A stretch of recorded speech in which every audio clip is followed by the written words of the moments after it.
I think if you were to look at the life of any human being, what you realize is that before the involvement of any external forces, biology injects and hardwires in us a specific type of a temperament. You don't need to do anything. You come out introvert, extrovert, feeler, thinker. You're either made of water, fire, air, or earth. That's not up to you. That's not up to anybody. I don't know if the egg inside the woman does something to the sperm. I have no idea how that stuff works. All I know is that there are all these elements, you know, if you were to do the Asian part of it. So you come out with one of those elements, okay?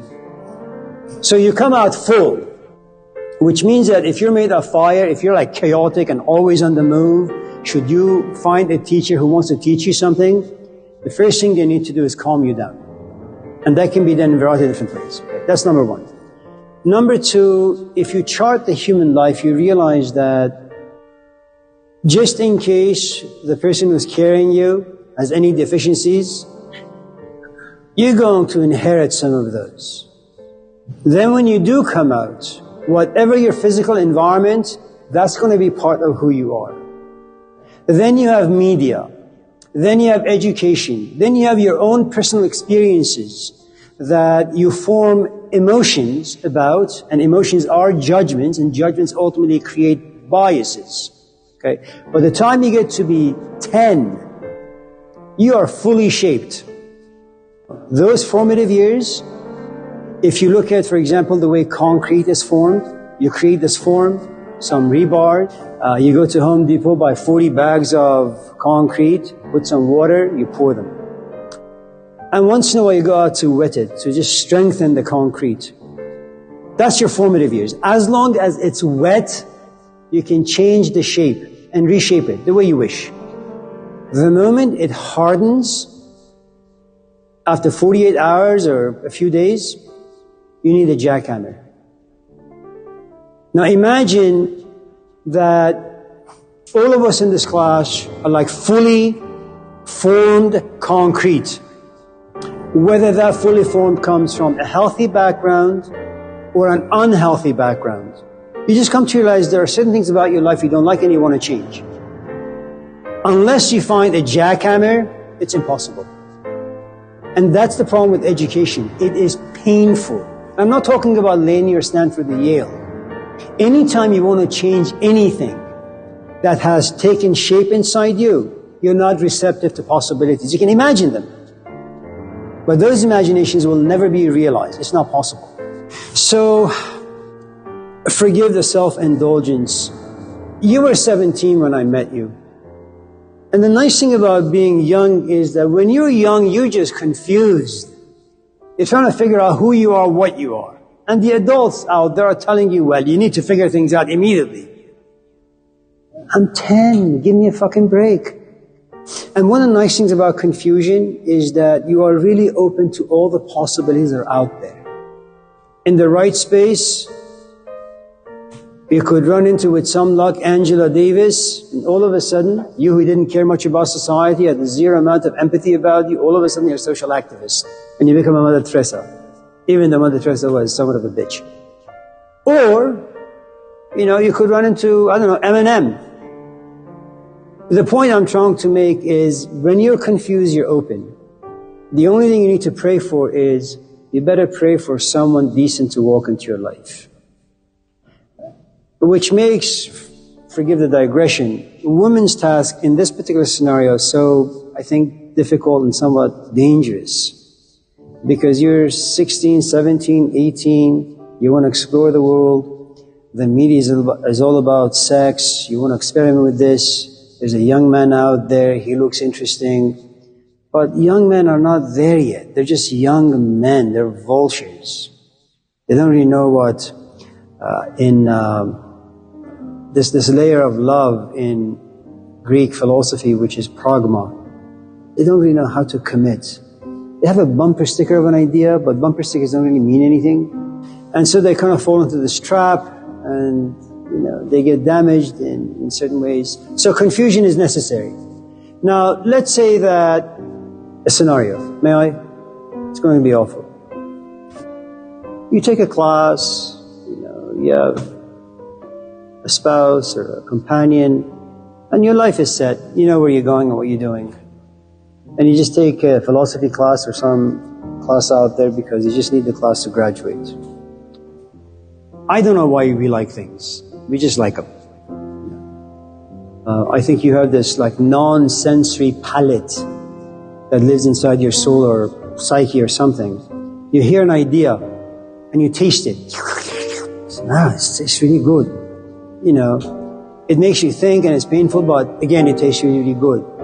And you take a little bit of that home and you play with it. And it creates a little bit of a distance between you and your companion. And you don't know why. And you want to share the stuff with him or her, but it doesn't work too well. Language just messes everything up. Your emotions get in the way. You're not really that versed to put your emotions into language, your thoughts into language. And little by little, like what they say in Persian, like a thief at night, you come to class full, or you walk into life full, your hopes, dreams, plans, goals, and someone walks into your life and they steal the saucer first, then it's the cup first, then the plates, then the bowls, then one day you open the cabinet and there is nothing there. And you look at them and say, "You did this to me." Well, this song is just called "I'm So Alone." And she says to this guy, I gave you my heart, I gave you my memories, I gave you my hope, now I want them back. I'm here to take them back.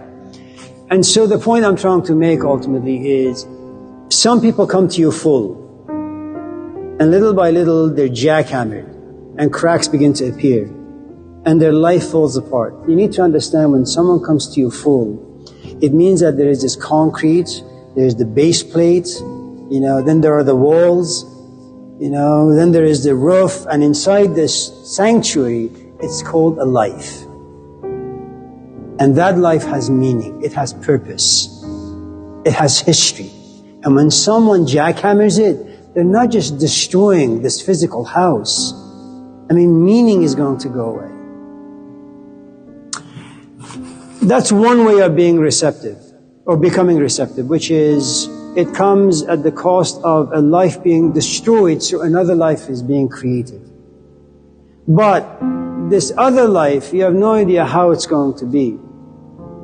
I always go back to the puny, pathetic disciples of Jesus Christ in the Gospels, Matthew, Mark, and Luke. This guy is inspiring. He goes like this and all of a sudden donuts appear. Noah's bagels appear with cream cheese. Who wouldn't follow this man? And, they hear his words, and it's not just mental, it goes inside them. And you realize that other people have the power through language, through charisma, through their physical presence, to kind of just dig a hole inside you, and just go inside that. And you want to get rid of them, they refuse to leave. And then at a certain point he says, "Well, I'm leaving." "Where are you going?" "Well, I just came to Nazareth to say hello to everybody, but my job here is done. I'm going to go to Jerusalem." "But that means it's going to take us 5 months to get there." "Well, you can come if you want. But if I was to come with you, what's going to happen to my wife?" "Well, I came here to create conflict between husband and wife, father and son." "Really? Is that what it takes for me to follow you? You're going to destroy this life of mine, and what am I going to get? The kingdom of God. What the hell is that?"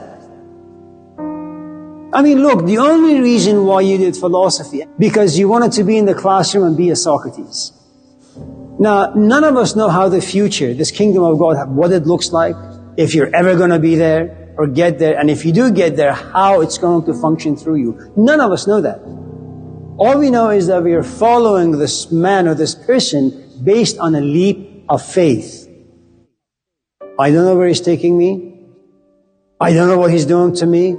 All I know is I like it. I don't even know why, because it sucks. The problem with being confused is that you don't have too much trash to take care of. If, for example, one of the things you need to understand, for those of you who may not kind of reflect on this too much, let's say there's a huge difference between men and women in society. Okay? If you're a woman and you're 50, and you got like 3 kids, your value has depreciated. The idea of a man walking into your life and being okay with a woman at the age of 50, divorced 2, 3, 4, 5 times, or maybe just once, with 4 kids, that's too much stuff. And now it doesn't mean the man is not going to fall in love. They'll fall in love with you. But after a while, they will come to realize the complexity of the situation. The point I'm trying to make is, if you go to a teacher of sorts, and you are concrete, hard, formed, if that person breaks you, that person feels the responsibility of taking care of the part inside that's broken. Because the moment you're broken, loneliness, depression, confusion, frustration, anger, conflict, they're going to come to you like an army, and you won't be able to survive it. You'll be demolished. It's just too much. If on the other hand, you only find someone, a mentor, in a confused state, you may be broken in certain ways, but there isn't much to take care of. All they got to do is just, come to the house, have some food, hang out with the rest of us, and that's it. Receptivity also has different functions. Let me give you an example. She's a good friend of mine. I have extended to her an invitation. Come to my house. She needs to be receptive. For her to accept the invitation, I don't know if she will. I'm not asking for her emotions. I'm not asking for her mind. I'm not asking for her soul. All I'm asking her is a physical body to be present in my house.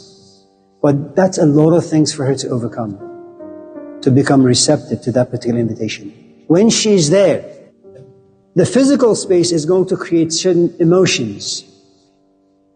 Now those emotions may run against the emotions she's usually used to. Physically she's there, but emotionally and mentally and spiritually she's not there. She's there simply as a physical body. Now she may know the art of pretending really, really well, but that doesn't mean anything in the long run.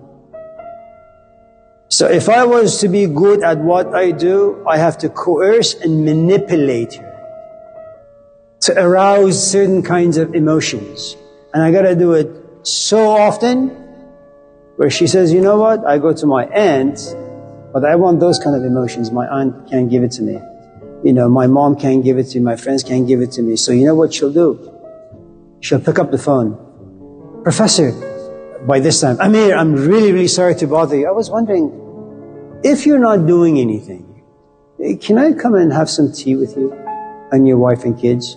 Of course, yeah. Get on your bike, come over. Once she has taken the bait of the emotions, the next task is, emotions are like junk. They give you a lot of inspiration, but it doesn't mean you know how to understand them. And it doesn't mean you know how to process your own past experiences. All you know is that you come here, you're inspired, past future goes away, you're just right there. And then we go to the back room, as you guys have been there many, many times. We say, okay, let's have a conversation. And now comes the conversation. And the task of the conversation is twofold.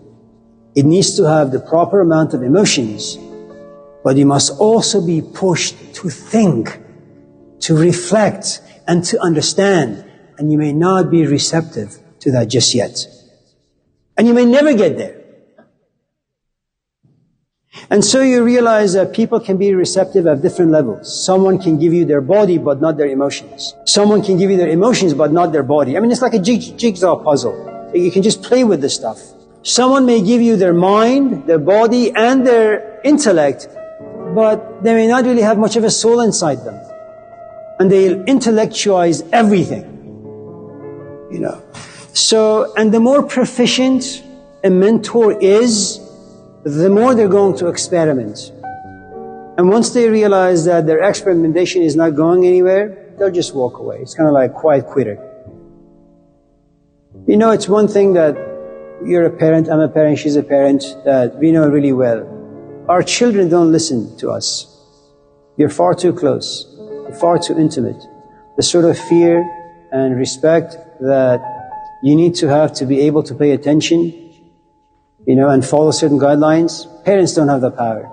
So an insightful parent says, since my kid is not listening to my life experience, I'm going to have him talk to a friend of mine. Like boot camp. What is it that the parent wants? Fix your goddamn bed. You don't listen, boot camp. You don't fix your bed, 50 push-ups. And then a kicking in nuts. That's what it is. But I think the first task, you gotta like someone. That's the initial. That's your initiation into the possible future. Once you like them, then that excitement and inspiration needs to kind of be continuous for a while. And then what we do is we compare and contrast emotions. Yeah. And the truth is, I don't really know how, if someone doesn't like you, if you're a novice, if you're young, if you're dreamy, a hippie, you will try to hammer at it until they like you. And the truth is, they'll just hate you more. Most of it is luck, really.